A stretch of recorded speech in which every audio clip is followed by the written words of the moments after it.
আসসালামু আলাইকুম সম্মানিত ভিউয়ার্স। এই মুহূর্তে আমি আছি ঢাকা বরিশাল ঢাকা নগরের সবচেয়ে জনপ্রিয় যে নৌযানটি এমভি মানামি। তো আজকে আপনাদের দেখাবো মানামি লঞ্চে ভিআইপি কেবিনে। আসেন আপনাদের দেখাই আজকে মানামি ভিআইপি জোনে কি কি আছে। আপনাদের এখানে ভিআইপি জোনে টোটাল 4টি ক্যাটাগরিতে এই ভিআইপি জোন আছে।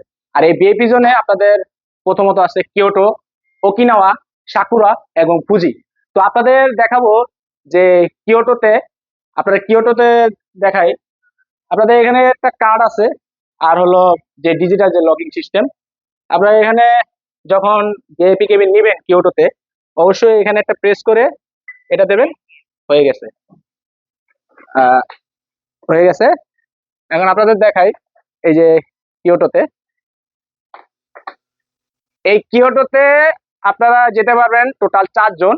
আর এটা তুলনামূলক ভাড়া হলো 8,000 টাকা। এই 8,000 টাকা এর মধ্যে আপনাদের ফ্যান আছে, এসি আছে, সুন্দর আরামসে যেতে পারেন। আর আপনাদের কিছু জামা কাপড় বা স্টোরেজ দেখেন, এখানে ডিজে ড্রেসিং টেবিল আছে এখানে। আবার আপনি নামাজ, যারা নামাজ পড়েন অবশ্যই যে গায়ে নামাজ দেওয়া আছে, গোসল করেন তা দেওয়া আছে। আর যাত্রী নিরাপত্তা থাকতে লাইফ জ্যাকেট অবশ্যই থাকে। এই হলো কিয়োটোতে। আর কিয়োটোর ভাড়া হলো ঢাকা থেকে বরিশাল এবং বরিশাল থেকে ঢাকা টোটাল 8,000 টাকা ভাড়া।